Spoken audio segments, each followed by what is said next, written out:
Communism was associated with enormous inefficiencies on one hand, but enormous advances on the other. Think about the Soviets. They put the first man in space. They had a very sophisticated nuclear program. They had incredible engineers, that sort of thing.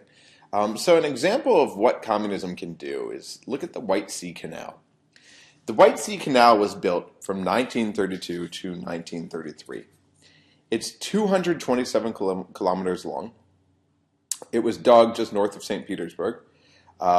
It connects the Eastern Sea and the White Sea. And it's one of the largest forced labor projects in history. An estimated 180,000 convicts dug manually, 15% through hard rock. So again, you need enormous capacity and enormous autonomy to do something like this. You had peasants, political prisoners, criminals, all of them based in 9 camps. Engineers who actually designed this canal were arrested for the very purpose of designing this canal. Many of the prisoners, about 100,000, simply disappeared.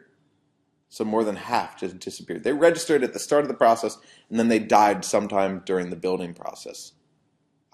But it was a marvel. And if you look at a lot of the things that were built in the Soviet Union, Moscow's metro is one of them, built largely by convicts. But a technological and actually a pretty beautiful place. So that's output at its best, with the dark shadows standing out there. Another example in modern-day China, the Three Gorges Dam. It's the world's largest electricity generating plant. 17 years in the making. It's operational. It became operational in the last couple of years. Behind it, there's a 375-mile long reservoir that flooded or will flood enormous areas. So they planned in the 1990s that 1.1 million residents would be forced to relocate. The final number ended up being somewhere upwards of 1.3 million. Millions more were encouraged to leave.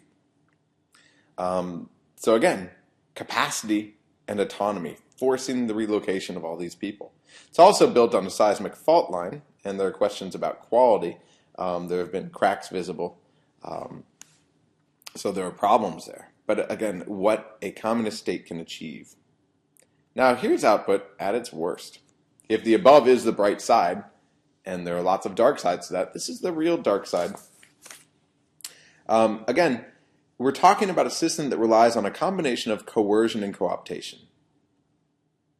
Often, not to produce things, but simply to maintain order. So in terms of coercion, we're talking about secret police used to monitor, harass, abuse people. Under Stalin in the Soviet Union, under Mao in China, it was worst, the worst period ever. This was ruled by terror. Communist countries came the closest to totalitarianism for these periods. Kim Il might have also had a totalitarian state in North Korea, 1990s. It was a violent process, especially at first, because you need to get rid of all the vestiges of the past. So take from the bourgeoisie, but also from the peasant farmers who want to keep their meager holdings, because everything should belong to the state.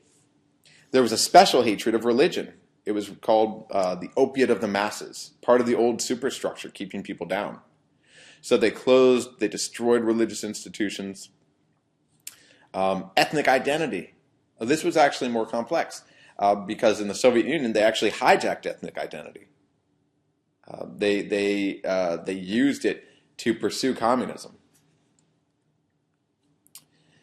saying that it's good for these people and showing pride in these people, but all these people come together to create a new communist person, what they called Soviet man, Homo Sovieticus. I kid you not. So in terms of co-optation, they created this nomenclatura, these privileged people who were involved usually in the state administration, and unrelated to yesterday's bourgeoisie, who were arrested and sent away and killed in large numbers. So there was coercion and co-optation in the system. And again, you could be co-opted way down at the lowest levels. Now, in terms of the inefficiency of the system, enormous inefficiency. It's a system where there is no incentive whatsoever to work. We pretend to work and they pretend to pay us was the mantra of the day. So in order to get anything done, you had to rely on corruption, cooking the books, pretend you produce more than you did.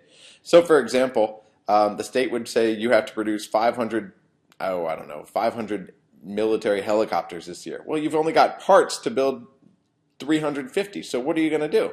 Well, you're gonna say that you built the rest anyway, or you're gonna offer favors to other factories that have the inputs for your military helicopters, like the rotor blades. If the rotor blades are what's stopping you from producing the other 150 helicopters, then you're going to say, hey guys, look, we've got some extra metal you can use for whatever you want. Maybe make some tin roofs in your summer house or something. And in return for that, we could use some rotor blades, and we'll put those on our helicopters. So this sort of thing happened all the time. You had food that would be picked, especially the fruit capital was down in Central Asia. You had Ukraine, which was the breadbasket, but it would sit on rail cars and it would rot because the logistics of getting it to market, which were officially organized in Moscow for the entire country, huge country, just didn't work. So you had empty stores, but food rotting in these rail cars.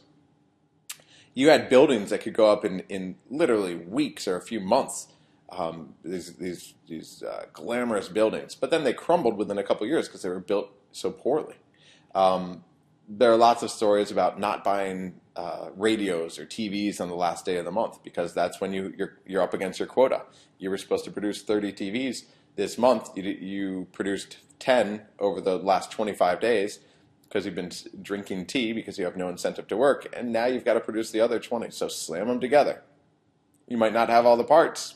Okay, and you might not put them together well, but do it. Get them out. Lots of stories. 2 left boots. They only produced left boots, or too many left boots, not enough right boots, because for whatever reason. So all these stories about inefficiency. You also have a system that generated very high popular expectations. So great aspirations that were produced by the ideology, but also by the educational system, which was one of the best in the world. Hence, they were the first in space. All of this leads to a glass ceiling. People come up against this glass ceiling. There's only so many places, so many spots for you in the top echelons. Because otherwise, the regime is distributing. Go back to what we talked about with the single-party regime and all these non-democracies. The regime is really spreading itself thin and doesn't have enough goods to keep its loyal supporters involved. If too many people are getting the goods, well, then you're not going to get a $100,000 dacha, or that's a summer house. You're going to get a $10,000 apartment. Well, maybe that's not worth it to me anymore. And finally, you had systemic crisis. There was increased pressure, in part by the arms race. Ronald Reagan really pushed this arms race forward. The Soviets couldn't afford it. But also aspects of political culture. The 20th Party Congress generation came to power at this point.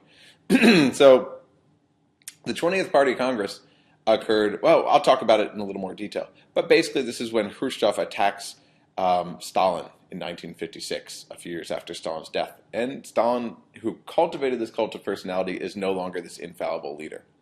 All this leads to the fall of the Soviet Union as it opens up to reform. Now, China has also faced these pressures, but it took them head on. Various experiments in local forms of ownership, and then later marketization.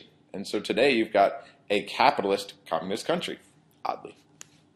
And we'll talk about that in a couple months. In a couple classes.